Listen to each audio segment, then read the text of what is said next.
Rebirth of my little king episode 12। श्रेष्ठ ने नित्या की तरफ देखा और उसे वार्न करते हुए बोला, नित्या, ध्यान रखना अपना और मुझे कोई कंप्लेंट नहीं आनी चाहिए आपकी। You get it?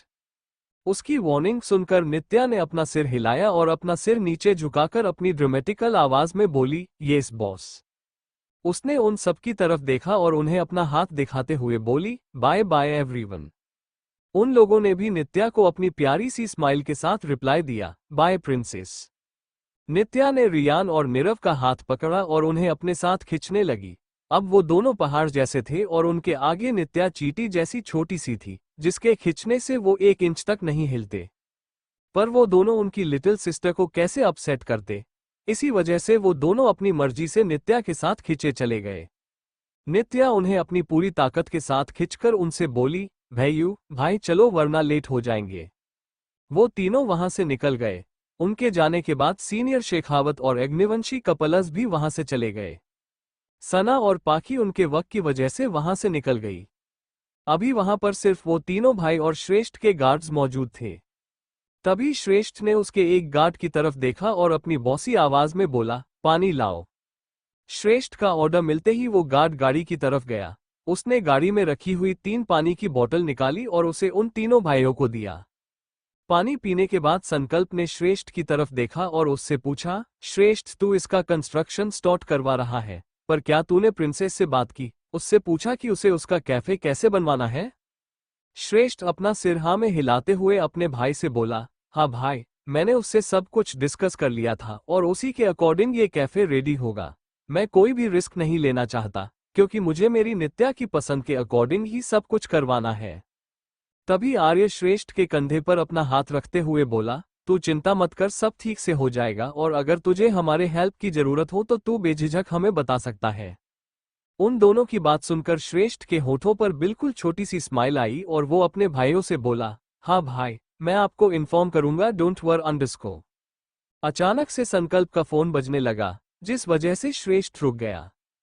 संकल्प ने उसके फोन पर कॉलर आईडी देखी और फिर वो उन दोनों की तरफ देखकर बोला, 1 सेकंड। उन्होंने बस हाँ में जवाब दिया और संकल्प उसका फोन उठाते हुए अपनी एकदम प्लेन आवाज में बोला, हाँ बोलो। तभी उसे आगे से ऐसा कुछ पता चला, जिसे सुनते ही श्रेष्ठ की आईब्रोज तन गई।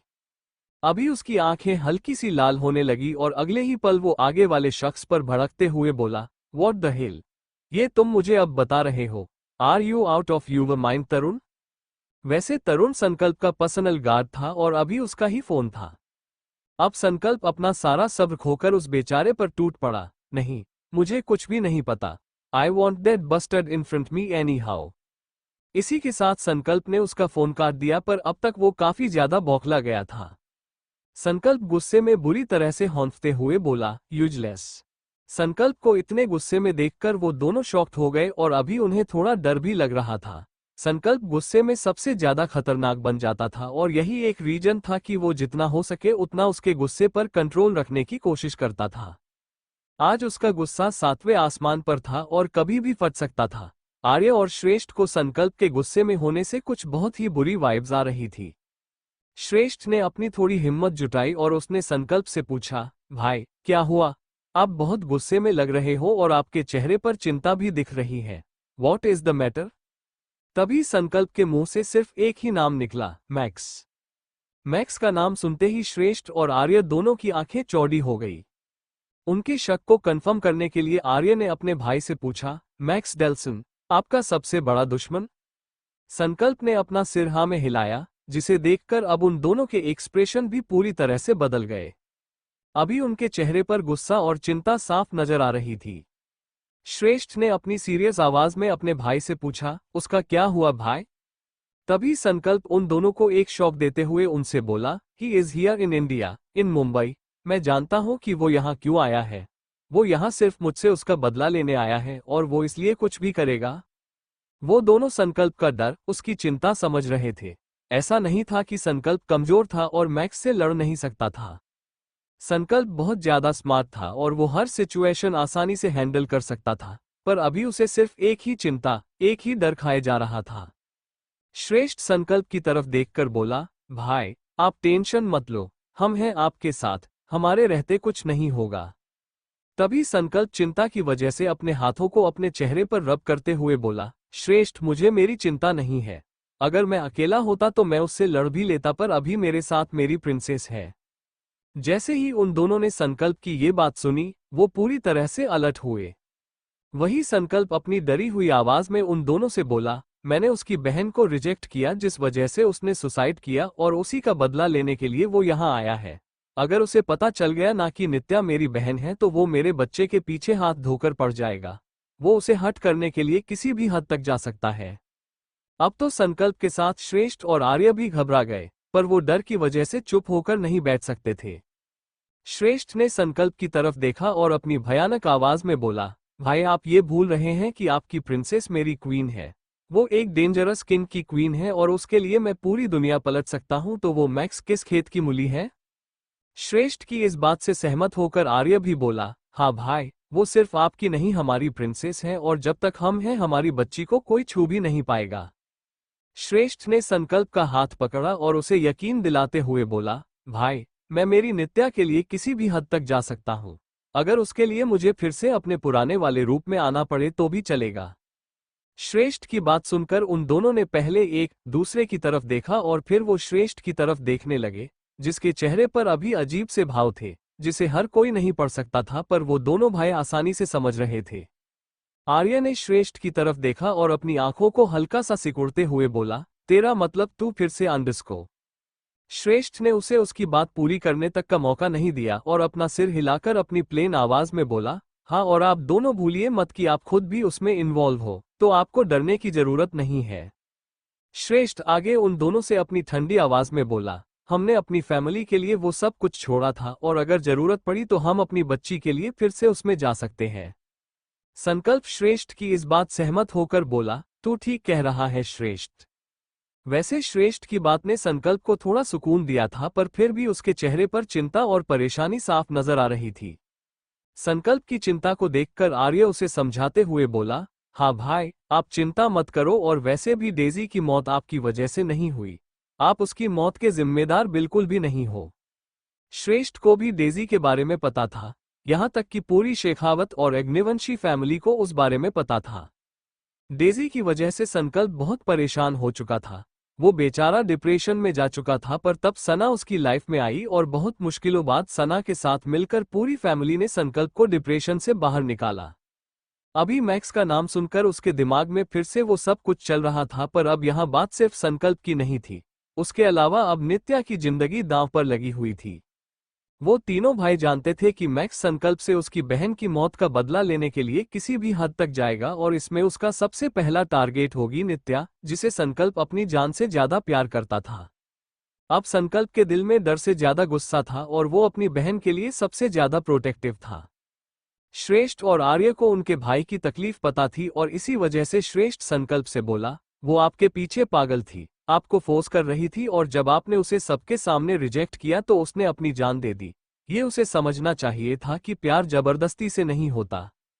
संकल्प भी जानता था कि श्रेष्ठ ठीक कह रहा है और उसकी चिंता की वजह से ये सब बोल रहा है, पर उसके दिमाग में अब सिर्फ नित्या की ही चिंता थी। अब संकल्प अपनी थोड़ी ऊंची और फ्रस्ट्रेटेड आवाज में श्रेष्ठ से बोला, तेरी ये बात मैं समझता हूं, पर डेजी के उस पागल भाई को ये बात कौन समझाए? उसके सिर पर उसकी बहन के प्यार का भूत चढ़ा है, जो वो सही गलत सब कुछ भूल चुका है। अभी संकल्प पूरी तरह से चिढ़ चुका था, और ऐसे में उसे रोकना या उसके बीच में बोलना थोड़ा रिस्की था। संकल्प अपने दोनों भाइयों की तरफ देखकर अपनी प्लेन आवाज में बोला, अरे यार, मैं भी अपनी प्रिंसेस से सबसे ज्यादा प्यार करता हूं, पर उसका मतलब ये बिल्कुल भी नहीं होगा कि मैं उसकी गलत जिद के लिए उसे सपोर्ट करूंगा। उसकी बात अब वो दोनों गौर से सुन रहे थे, और उन्हें संकल्प बिल्कुल भी गलत नहीं लगा। अब संकल्प ने अपने बालों में से अपना हाथ चलाया और फिर अपनी हेल्पलेस आवाज में बोला, भले ही मैं उस पर हाथ ना उठाऊं, पर उसे डांटकर उसे सही रास्ता दिखाने की जिम्मेदारी मेरी है। उससे प्यार करता हूं, पर उसके प्यार में पागल होकर कुछ भी गलत नहीं होने दूंगा। मेरा छोटा सा बच्चा है वो, और मैं नहीं चाहता कि मेरी किसी भी गलती की सजा वो मासूम सी जान भुगते। जहां संकल्प चिंता से मरे जा रहा था, वही अभी उन दोनों भाइयों के होठों पर स्माइल थी। श्रेष्ठ ने संकल्प को हग किया और उसे अपनी छोटी सी स्माइल देकर बोला, आप जानते हो भाई कि आपकी इसी क्वालिटीज की वजह से आप मेरे सबसे बड़े इंस्पिरेशन हो। मैं हमेशा से आपकी तरह बनना चाहता अंडरस्को। संकल्प ने उसे उसकी बात पूरी भी नहीं करने दी और उसे चुप कराते हुए बोला, नो श्रेष्ठ, तू मेरी तरह नहीं बनेगा और मैं नहीं चाहता कि मेरा कोई भी भाई मेरी तरह बने। मेरे भाई उनके हिसाब से एकदम परफेक्ट है। तुम लोगों को खुद में चेंजेस करने की कोई भी जरूरत नहीं है क्योंकि तुम ऐसे ही परफेक्ट हो। तभी संकल्प के चेहरे पर ब्लैंक एक्सप्रेशन आए और वो उन दोनों से बोला, हाँ, पहले मुझे हमारे बिगड़े हुए शहजादे नीरव की बहुत चिंता होती थी, पर अब मैं उसकी तरफ से भी एकदम टेंशन फ्री हूँ। अब तो आर्य भी अपने भाई को सपोर्ट करते हुए अपनी स्माइल के साथ बोला, आपकी इस बात से तो मैं भी पूरी तरह से अग्री करता हूँ भाई, क्योंकि पहले मैं भी नीरव के लिए वरिड रहता था। उनकी बात सुनकर तो श्रेष्ठ के फेस पर पहले चिंता दिखने लगी और कुछ ही पलों बाद उसकी वो चिंता मुस्कान में बदल गई। तभी उसके कानों पर संकल्प की आवाज पड़ी, जब से हमारी प्रिंसेस हमारी लाइफ में आई, तब से उसने नीरव को पूरी तरह से बदल दिया। जो लड़का पहले सीधे मुंह अपने भाइयों से बात तक नहीं करता था, आज वो अपने भाइयों के साथ हंसता खिलखिलाता है। वो तीनों भाई अभी स्माइल कर रहे थे और जब श्रेष्ठ ने अपने दोनों भाइयों की बात सुनी, वो एकदम खुश हो गया, और होता भी क्यों ना, वो दोनों उसकी बीवी की तारीफ जो कर रहे थे। आर्य संकल्प की तरफ देखकर बोला, हाँ भाई, आपने बिल्कुल ठीक कहा। नीरव को बिगड़ते हुए, उसे हमसे ऐसे दूर जाता हुआ देखकर मैंने भी अपनी उम्मीद ही छोड़ दी थी, पर तभी मेरे छोटू बेबी ने वो मिरेकल किया, जो शायद ही हम भाई मिलकर कभी कर पाते। अब श्रेष्ठ ने उन दोनों की तरफ देखा और अपनी छोटी सी स्माइल के साथ बोला, वो सच में हमारे लिए सबसे बड़ी ब्लेसिंग है और हम हमारी उस ब्लेसिंग को खुद से कभी दूर नहीं जाने देंगे, फिर उसके लिए चाहे हमें कुछ भी क्यों ना करना पड़े। Saint Paul college. इस वक्त वो तीनों बहन भाई कैंटीन में बैठे हुए थे और नीरव नित्या को घूर रहा था, क्योंकि नित्या ने अपना पिज्जा छोड़कर नीरव के पिज्जा पर हमला बोला था। नित्या उसका पिज्जा मजे से खा रही थी, जो नीरव का था, और नीरव अपना बड़ा ही अजीब सा मुंह बनाकर उसे देख रहा था। जब नित्या ने नीरव को देखा, वो अपनी आंखों को सिकुड़ते हुए उससे बोली, आप मुझे ऐसे घूर क्यों रहे हो भैयू? डोंट यू नो कि खाते हुए बच्चे को ऐसे नहीं घूरते वरना टमी दुखने लगता है। रात को अगर मेरा टमी दुखा और श्रेष्ठ ने मुझसे पूछा तो मैं बोल दूंगी उनको आप मुझे घूर रहे थे। उसकी बात सुनकर रियान अपने मुंह पर हाथ रखकर हंसते हुए बोला, ओह माय गॉड, ये लड़की पूरी नौटंकी है। रियान की बातों को नित्या ने अनदेखा किया और पिज्जा का एक बाइट लिया। वहीं नीरव अपने भाई की बातों से सहमत होकर अपना आड़ा टेढ़ा मुंह बनाते हुए बोला, हाँ देख लो, और हमारे उन तीनों भाइयों को उनकी प्रिंसेस बड़ी सीधी और शरीफ लगती है। नीरव की इस बात पर नित्या खाते खाते रुक गई और कुछ बोलने के लिए वो अपना मुंह खोलने ही वाली थी कि तभी रियान उसकी तरफ देखकर अपनी प्लेन आवाज में बोला, नित्या, पहले अपने मुंह में मौजूद निवाला खा लो और फिर बात करो, वरना गले में अटक जाएगा। नित्या ने अपना सिर हिलाया और नीरव को अपनी तीखी आंखों से घूरते हुए ही उसने अपने मुंह का निवाला अपने गले से नीचे उतार लिया। अब नित्या नीरव को अपनी आंखें दिखाते हुए बोली, हाँ तो मैं हूं ही शरीफ। अब आपको मैं नौटी लगती हूं तो इसमें मैं बेचारी बच्ची भला क्या ही कर सकती हूं? नित्या ने अपना सवाल पूछा और फिर से पिज्जा का एक बाइट लिया, जिसे देखकर नीरव अपना सिर पकड़ते हुए अपनी रोनी आवाज में बोला, ये एक दिन मुझे पागल कर देगी। नीरव को ऐसे देखकर रियान उसे अपनी सहानुभूति दिखाते हुए बोला, नीरव तू चिंता मत कर, मैं तेरे लिए मुंबई के बेस्ट पागल खाने में रूम बुक करवा दूंगा और फिर हर हफ्ते हम दोनों तुझसे मिलने भी आएंगे, क्यों नित्या? अब नित्या भी हंसते हुए अपना सिर हिलाकर बोली, इसमें भी कोई पूछने वाली बात है भाई? ऑफ कोर्स चलेंगे। ये आपके छोटे भाई और मेरे प्यारे भैयू हैं, जिनसे मिले बिना हम नहीं रह सकते। इसी के साथ उन दोनों ने एक दूसरे को हाई फाइव दिया और उन्हें देखकर नीरव का मुंह खुला का खुला ही रह गया। नीरव अपने शॉकन स्टेट से बाहर आया और उन दोनों को कोसते हुए बोला, हे भगवान, ये क्या भाई बहन दिए मुझे, जो मुझे पागल खाने भिजवाना चाहते हैं। अब नित्या ने नीरव की तरफ देखा और अपनी बुरी शक्ल बनाकर अपनी उदासी भरी आवाज में बोली, भैयू अब रोना नहीं, वरना सब लड़कियां क्या सोचेंगी कि नित्या के भैयू बच्चों की तरह रोते हैं। मैं ये मंजूर नहीं करूंगी कि कोई भी मेरे भैयू को बुरा बोले। उसकी इस बात पर रियान हंसने लगा और नीरव ने बच्चों की तरह अपना मुंह फुलाया। उसको ऐसे देखकर नित्या ने उसका झूठा पिज्जा स्लाइस नीरव की तरफ बढ़ाया और बोली, आप अब अपना मुंह मत बनाओ और लो आप मेरा पिज्जा ट्राई करो। नीरव नित्या की छोटी सी नाक को पिंच करते हुए बोला, for your kind information madam, ये मेरा ही पिज्जा है। इतना कहकर उसने उस स्लाइस से एक बड़ा सा बाइट लिया। वहीं नित्या नीरव के कंधे पर अपना हाथ रखकर अपनी ड्रामेटिकल आवाज में बोली, अरे क्या आपका और क्या मेरा? ये पिज्जा भले ही आपका था पर आप तो मेरे हो, मतलब इनडायरेक्टली ये पिज्जा भी मेरा ही हुआ। इसी के साथ उसने भी उस स्लाइस से छोटा सा बाइट लिया, क्योंकि उसका मुंह छोटा सा था और वो नीरव की तरह बड़ा बाइट नहीं ले सकती थी। नित्या की इस बात पर रियान नीरव से बोला, तू इस छोटी शैतान से कभी नहीं जीत पाएगा नीरव। नीरव ने नित्या को हग किया और अपने भाई की तरफ देखकर बोला, और ना मैं कभी इससे जीतना चाहता हूँ भाई। ये एकलौती ऐसी है जिसके लिए मैं हंसते हंसते अपना सब कुछ हार दूं, सिर्फ इसकी खुशी के लिए, इसके चेहरे पर प्यारी सी स्माइल देखने के लिए। नीरव की बात सुनकर नित्या का दिल भर आया और उसने अपनी हल्की सी नमी भरी आंखों से नीरव की तरफ देखकर उससे पूछा, आप मुझसे इतना प्यार करते हो भैयू? उसके इस सवाल पर नीरव उसके माथे पर किस करते हुए अपनी प्यार भरी आवाज में उससे बोला, भैयू आपको वर्ड में नहीं बता सकते मेरी जान, पर हाँ आप मेरे लिए मेरी पूरी दुनिया हो। अब रियान ने भी नित्या को हक किया, जो उन दोनों भाइयों के बीच में बैठी हुई थी। रियान नित्या के बालों को चूमते हुए बोला, सिर्फ तेरे लिए नहीं, हम सबके लिए भी। हाँ अब तू और संकल्प भाई तेरी प्रिंसेस से 1% थोड़े ज्यादा क्लोज हो, पर हम भी कुछ कम नहीं है। हाँ, we also love her more than anyone. उन दोनों की बातों से नित्या काफी ज्यादा इमोशनल हो चुकी थी और उसे पता था कि अगर उसने अपने आप को कंट्रोल नहीं किया तो वो वही सबके सामने रो देगी, जो उसे नहीं करना था। इसी वजह से नित्या उस इमोशनल इन्वायरमेंट को लाइट करते हुए बोली, आई नो कि मैं क्यूट हूँ, स्वीट हूँ और सबसे ज्यादा स्पेशल भी हूँ, पर आप दोनों मेरी इतनी भी तारीफ ना करें, मुझे शर्म आती है। वैसे अब उसने अपने चेहरे को रियान के सीने में छिपा दिया, जिसे देखकर वो दोनों भाई हंसने लगे और वहां मौजूद सभी स्टूडेंट्स, स्पेशली लड़कियां नित्या से बेहद ज्यादा जलने लगी थी। रियान शेखावत और नीरव अग्निवंशी पूरे कॉलेज के क्रश थे और हर लड़की उन्हें अपना बनाना चाहती थी, पर वो दोनों भाई इतने ज्यादा रूड और टेढ़े थे कि वो किसी भी लड़की को भाव नहीं देते थे। वो सिर्फ नित्या के साथ ही रहते थे और इसी वजह से सब उससे जलते थे। जब नीरव ने नित्या की बात सुनी, वो नित्या को चिढ़ाते हुए बोला, ओह तुम शर्माती भी हो मन की? उसका सवाल सुनकर नित्या का मुंह बन गया और वो अपनी थोड़ी इरिटेटिंग आवाज में नीरव से बोली, व्हाट यू मीन भैयू? मैं लड़की हूं और मेरे अंदर ये शर्माने वाला एप्लीकेशन भगवान जी ने पहले से ही इंस्टॉल कर रखा है। नीरव ने अपना सिर हिलाया और उसके आगे खुद को सरेंडर करते हुए बोला, ओके। इसी के साथ वो उनका पिज्जा एंजॉय करने लगे।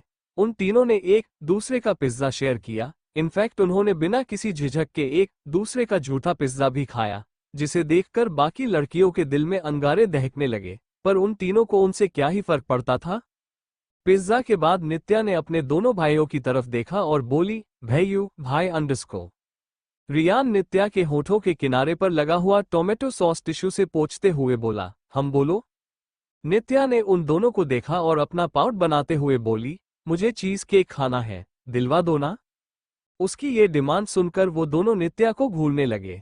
नीरव नित्या को अपनी प्लेन नजरों से देखकर अपनी सर्द आवाज में बोला, नो स्वीट फॉर नाउ बच्चे, मॉर्निंग में बहुत स्वीट खा लिया तुमने, अब कल खाना जो भी स्वीट खाना है वो। अब रियान भी नीरव को सपोर्ट करते हुए नित्या से बोला, हाँ अभी आपने पिज्जा खाया और उसके बाद आपको केक भी खाना है। नो नित्या, ये नहीं मिलेगा आपको। नित्या उन दोनों को मनाने के लिए उन्हें अपनी पपी डॉग वाली आंखें दिखाकर बोली, प्लीज ना। अब नीरव नित्या को डांट लगाते हुए बोला, नित्या मैंने बोला नो मीन्स नो, आप सुनते क्यों नहीं हो? नीरव की डांट खाकर नित्या का चेहरा उतर गया और वो अपना मुंह फुलाते हुए उन दोनों से बोली, मैं बड़े भैया को बोल दूंगी कि आप दोनों मुझे डांटते हो कॉलेज में और एक चीज केक भी नहीं खिलाते, फिर देखना वो कैसे आप दोनों की पिटाई करते हैं। रियान नित्या की तरफ देखकर अपनी प्लेन आवाज में बोला, अगर आपकी भलाई के लिए हमें उनसे मार भी खानी पड़े तो भी चलेगा, पर आज के लिए no more sweet, you understand? Riyan की बात सुनकर नित्या अपनी नाक सिकुड़कर अपना अजीब सा मुंह बनाते हुए बोली, हो यू अंडरस्टैंड, मैं कंप्लेंट कर दूंगी दोनों की देखो। नित्या ने अपनी बात पूरी ही थी कि तभी रियान की नजर कैंटीन के एंट्रेंस पर पड़ी, जिसके बाद वो शॉक्ड होते हुए बोला, ये क्या है? वैसे नित्या उस तरफ अपनी पीठ करके खड़ी थी, जिस वजह से नित्या को कुछ भी दिख नहीं रहा था। जब उसने रियान को देखा, वो कंफ्यूज होकर बोली, क्या? रियान ने डर की वजह से अपने चेहरे को रब किया और बोला, आपने इतने जल्दी कैसे बता दिया भाई को कि वो खुद यहाँ आ गए हमारी बैंड बजाने?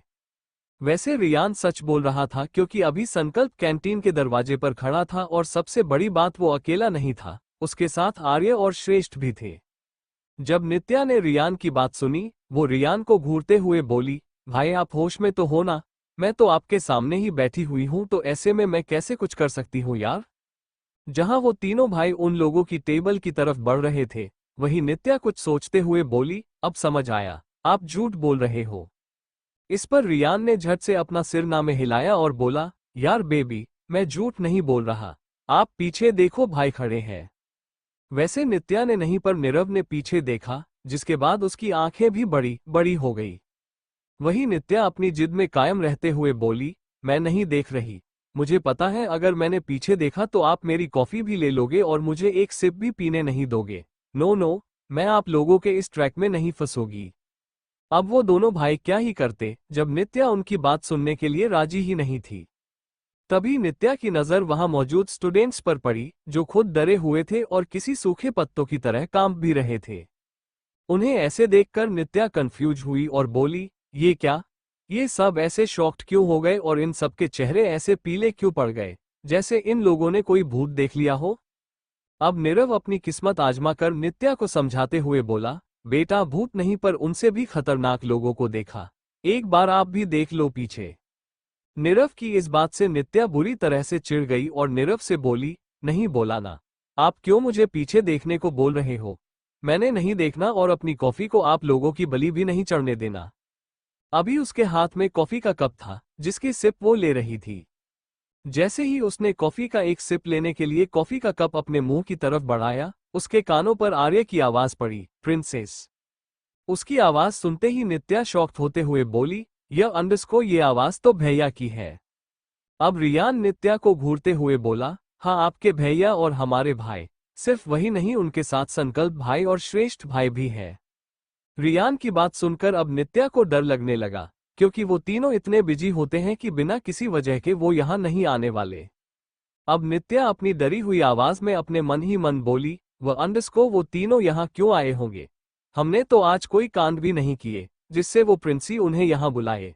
अगर आए हैं तो हमारी बैंड बजनी पक्की। प्लीज भगवान जी, हम मासूम बच्चों को बचा लो, मैं आपको चॉकलेट का भोग लगाऊंगी पक्का। वो इतना सब सोच ही रही थी कि तभी वो तीनों भाई आकर वहां मौजूद खाली चेयर्स पर बैठे। श्रेष्ठ नित्या के पास जाकर बैठा और उसे उसकी खोई हुई दुनिया से बाहर लाने के लिए उसके कंधे को थोड़ा हिलाते हुए बोला, नित्या। श्रेष्ठ की आवाज सुनकर वो अपने ख्यालों की दुनिया से बाहर आई और श्रेष्ठ की तरफ देखकर अपनी हड़बड़ाई हुई आवाज में बोली, हाय हब्बी, आप तीनों यहाँ क्यों आए हो? उसके इस सवाल पर श्रेष्ठ की आईब्रोज सिकुड़ गई तो वही रियान और नीरव को उनका सिर किसी दीवार पर मारने का मन कर रहा था। संकल्प और आर्य की नजरें अभी नित्या पर ही टिकी हुई थी। श्रेष्ठ के एक्सप्रेशन देखकर नित्या उसके होश में आई और वो अपनी बात को ठीक से प्रेजेंट करते हुए बोली, आई मीन आप लोग किसी काम से यहाँ आए हो क्या? श्रेष्ठ ने नित्या का सवाल सुना और वो उसके सवाल का जवाब देने ही वाला था, पर तभी उसका ध्यान नित्या के हाथ में मौजूद उस कॉफी के कप पर पड़ा, जिसे देखते ही श्रेष्ठ के एक्सप्रेशन पूरी तरह से बदल गए। अब श्रेष्ठ ने नित्या के हाथ में मौजूद उस कप को घूरते हुए अपनी सर्द आवाज में उससे पूछा, सबसे पहले तो आप मुझे ये बताओ कि आपने सुबह से लेकर अब तक कितनी कॉफी पी है? जैसे ही नित्या ने श्रेष्ठ का सवाल वो भी उसकी ऐसी भयानक आवाज में सुना, वो घबरा गई और अपने मन में ही सोचने लगी, हे भगवान, इन लोगों को मेरे खाने पीने से क्या प्रॉब्लम है? मैं ठीक से कुछ खा भी नहीं सकती। अगर मैंने इनको सच बोल दिया तो ये यही शुरू हो जाएंगे। उसे फिर से खोया हुआ देखकर श्रेष्ठ उसे उसकी दुनिया से बाहर निकालते हुए बोला, हेलो मैडम, कहाँ खो गई आप? मैंने आपसे कुछ पूछा है, बताइए कितनी कॉफी पी आज आपने? नित्या जानती थी कि अगर उसने श्रेष्ठ को सच बोल दिया तो उसे उसके शैतान पति के कहर से ना तो उसके भाई बचा पाएंगे और ना ही उसके पेरेंट्स।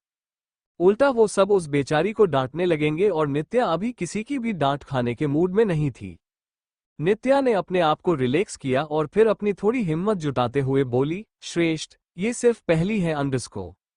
वो बेचारी खुद को बचाने की कोशिश कर रही थी, पर उसके भाइयों के रहते ऐसा कैसे पॉसिबल था? जब रियान ने नित्या की बात सुनी, वो नित्या को घूरने लगा। उसने नित्या को उसकी बात भी पूरी नहीं करने दी और उससे बोला, ओए छोटू शैतान, झूठ नहीं बोलते। अब नित्या के एक्सप्रेशन बदल गए और उसने अपनी रोनी सूरत बना ली, क्योंकि रियान की इस बहादुरी के बाद उसे श्रेष्ठ से कोई भी नहीं बचाने वाला था।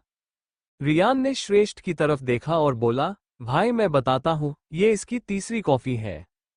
अब श्रेष्ठ के साथ साथ संकल्प भी शॉक था, क्योंकि अभिषेक ने उन्हें नित्या के लिए कुछ बहुत ही जरूरी इंस्ट्रक्शंस दी थी, जिनमें से एक थी कि उन्हें नित्या को कॉफी नहीं देनी है।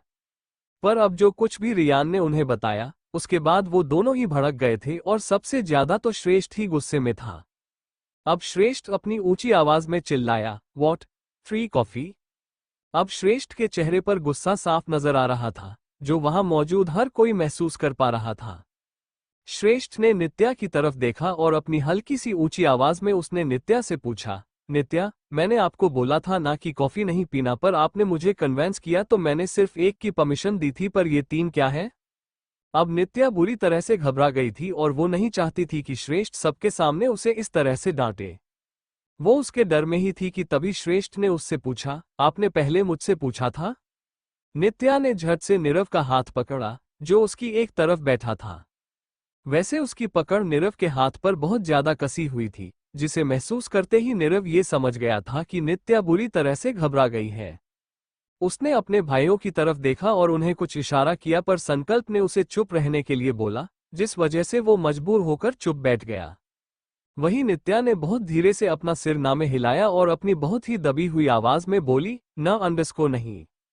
वैसे नित्या की डर के वजह से आवाज ही नहीं निकल रही थी और उसकी आंखों में नमी भी तैरने लगी थी।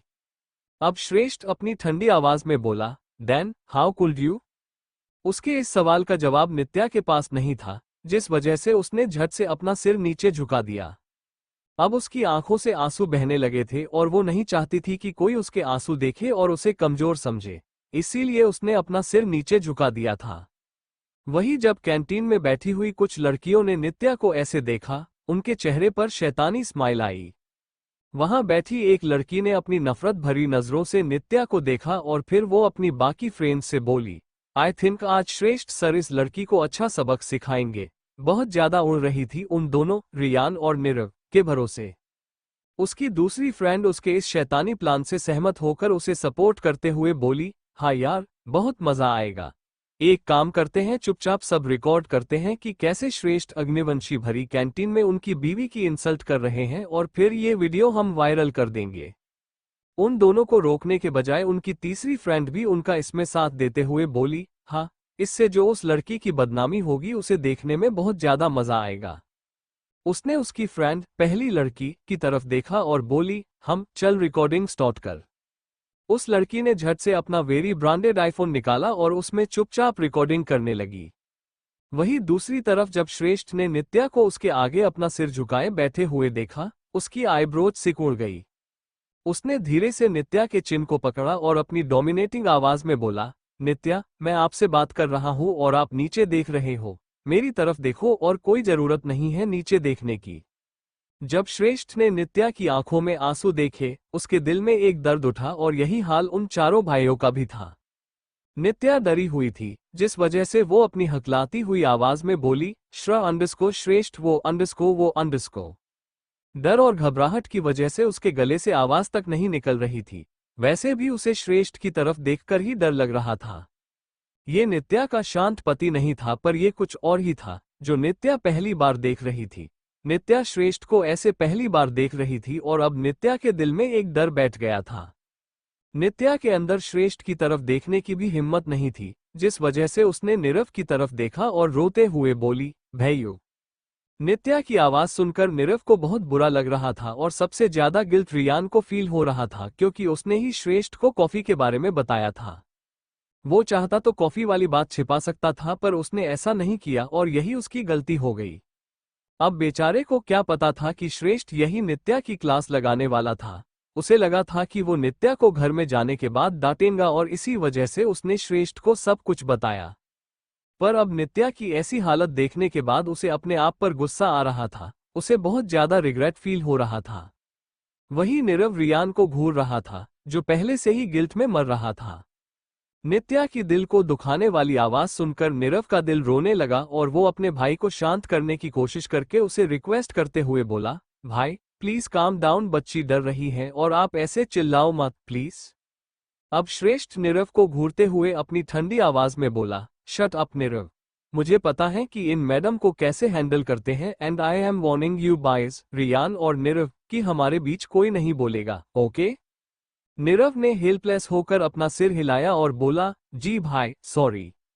जहां नित्या का डर की वजह से हाल बुरा हो रहा था और नीरव खुद गुस्से में था क्योंकि वो उसकी मनकी की हेल्प भी नहीं कर पा रहा था, तो वही रियान रिग्रेट फील कर रहा था और वो दोनों भाई संकल्प और आर्य, उनके चेहरे पर अभी ब्लैंक फेस एक्सप्रेशन थे। वहां मौजूद सब नित्या की उस कंडीशन का मजा उठा रहे थे और मन ही मन उसके लिए और भी ज्यादा बुरा सोच रहे थे। तभी श्रेष्ठ ने नित्या की तरफ देखा और उससे पूछा, हाँ तो नित्या बताइए कि आपने इतनी कॉफी क्यों पी और किससे पूछकर पी? नित्या डर की वजह से कांप रही थी और वो ऐसे ही अपनी कांपती हुई आवाज में रोते हुए बोली, आई एम सॉरी श्रेष्ठ। अब श्रेष्ठ से रहा नहीं गया, उसने नित्या को उसकी चेयर पर से उठाया और बिना किसी की परवाह किए अगले ही पल उसने नित्या को अपनी गोद में बिठा लिया। जैसे ही नित्या ने खुद को श्रेष्ठ की गोद में पाया, उसने श्रेष्ठ को हक किया और उसके सीने में अपने छोटे से चेहरे को छिपाकर रोने लगी। जब उन भाइयों ने श्रेष्ठ की इस हरकत को देखा, रियान और नीरव ने चैन की सांस ली, तो वही संकल्प और आर्य के होठों पर बहुत ही छोटी सी स्माइल आई। वही जब कैंटीन में मौजूद सभी स्टूडेंट्स ने श्रेष्ठ को ऐसे नित्या को अपनी गोद में लेते हुए देखा, शौक की वजह से उनकी आंखें फटी की फटी और उनका मुंह खुला का खुला रह गया। वो सब अपनी आंखें फाड़ फाड़ कर उन्हें ही देख रहे थे। जब श्रेष्ठ ने नित्या को बुरी तरह से सुबकते हुए देखा, वो धीरे से उसकी पीठ को सहलाते हुए बोला, शश, रोते नहीं है और मैंने सिर्फ आपसे पूछा है, आपको पनिश नहीं कर रहा हूं मैं। उसकी बात सुनकर नित्या ने उसके सीने में से अपना चेहरा बाहर निकाला और श्रेष्ठ की तरफ देखकर अपनी रुआसी आवाज में बोली, आप मुझ पर चिल्ला रहे थे और मुझे आपकी ऊंची आवाज से डर लगता है।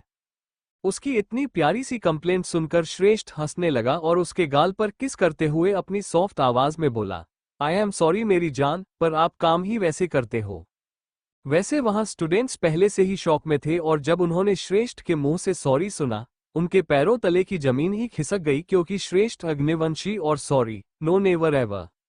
जो लड़की उसके फोन में सब रिकॉर्डिंग कर रही थी, उसने जब श्रेष्ठ के मुंह से सॉरी सुना, वो श्रेष्ठ की तरफ देखकर अपनी फ्रेंड से बोली, ये क्या था? श्रेष्ठ अग्निवंशी सॉरी बोल रहे हैं, मैं कोई सपना तो नहीं देख रही ना? अब दूसरी लड़की भी उसकी बातों से सहमत होकर बोली, हाँ सच में। जहां वो सब शौक में थे, वहीं नित्या ने अपने दोनों कान पकड़े और श्रेष्ठ को अपनी पपी डॉग वाली आंखें दिखाकर उसे पिघलाने की कोशिश करते हुए बोली, सॉरी, पक्का आपसे नहीं करोगी। अब नित्या का सबसे भरी और खतरनाक हथियार से श्रेष्ठ जख्मी ना हो, ऐसा हो सकता था क्या? आखिर उसने नित्या के आगे अपनी हार मान ही ली और नित्या के हाथों की पकड़ को उसके कानों पर से हटाया, जो अभी हल्के लाल हो गए थे। श्रेष्ठ ने नित्या के चेहरे को अपने हाथों में थामा और उसके चबी गालों को धीरे से सहलाते हुए बोला, आई नो, आप नहीं करोगे। यू नो ना, आपको डॉक्टर ने ज्यादा कॉफी पीने के लिए मना किया है और मैंने आपको दिन में एक कॉफी पीने की परमिशन दी ना, तो आपको क्यों और ज्यादा चाहिए? इससे आपकी हेल्थ पर इफेक्ट हो सकता है, जो मैं बिल्कुल भी बर्दाश्त नहीं करूंगा। उसकी बात सुनकर शायद नित्या को ये समझ आ गया था कि उसने गलती कर दी और उसे ये भी पता था कि अपनी गलती को सुधारते कैसे है। नित्या ने श्रेष्ठ का हाथ पकड़ा और अपनी कॉन्फिडेंट आवाज में उसे यकीन दिलाते हुए बोली, आई प्रॉमिस, अब से मैं ध्यान रखूंगी श्रेष्ठ। श्रेष्ठ नित्या के माथे को चूम कर बोला, दैट्स लाइक माई बीवी। अभी वो दोनों वहां उनके आस पास मौजूद सब कुछ भूलकर एक दूसरे की बाहों में खोए हुए थे, जिन्हें देखकर सभी लड़कियों के तन बदन में एक आग सी लग रही थी।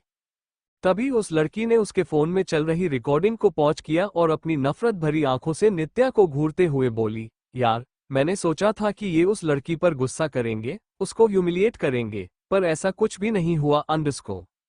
वो ये सब बोल ही रही थी कि तभी उसके कानों पर एक बहुत ही भयानक आवाज पड़ी, और ना कभी होगा। उस आवाज को सुनते ही वो लड़की एकदम चुप हो गई और वो सब लोग अब उस लड़की की तरफ ही देख रहे थे।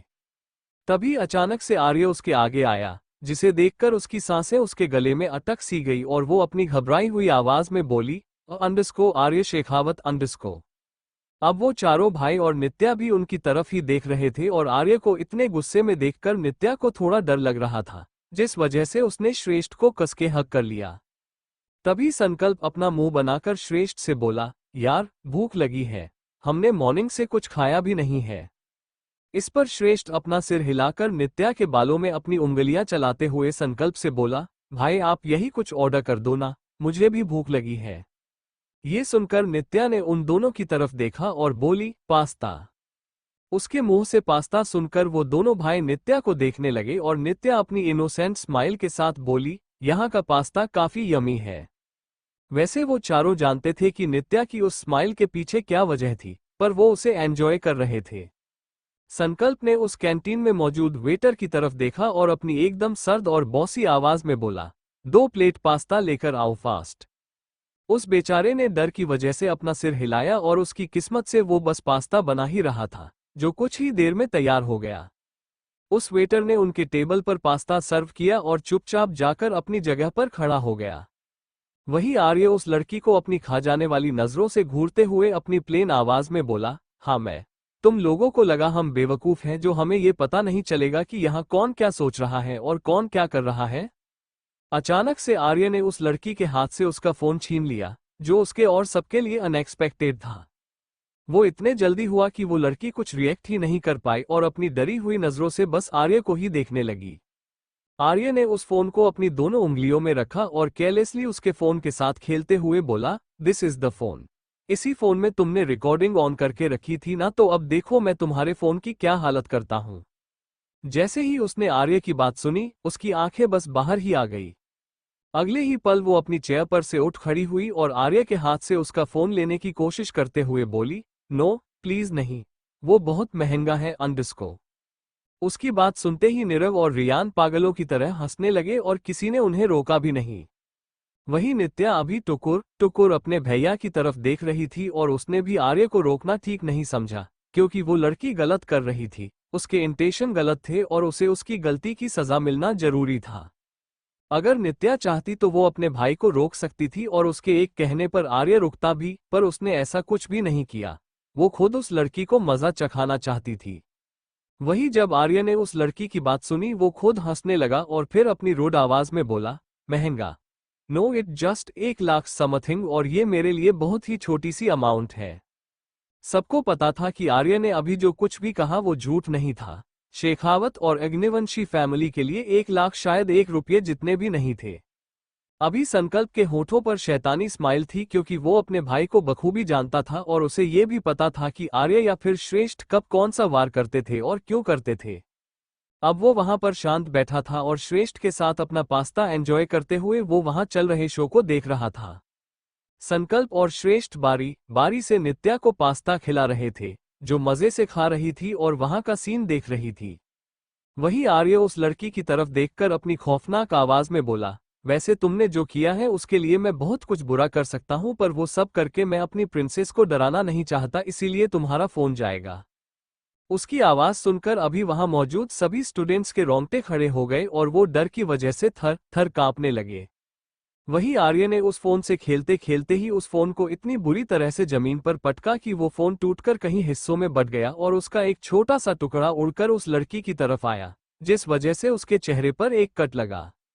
उसके टूटे हुए फोन को देखकर आर्य ने अपना झूठा उदासी भरा चेहरा बनाया और उस लड़की से बोला, ओहो ये क्या हुआ, तुम्हारा बेचारा फोन तो फर्श पर गिरकर चकनाचूर हो गया। अब क्या होगा और तुम्हें तुम्हारा फोन वापस कैसे मिलेगा? Thank you for listening. मुझे उम्मीद है आपको ये स्टोरी पसंद आई होगी। अगर आपको पसंद आई है तो प्लीज लाइक और कमेंट करना ना भूलें और मोर स्टोरीज के लिए सब्सक्राइब करें। मिलते हैं नेक्स्ट वीडियो में।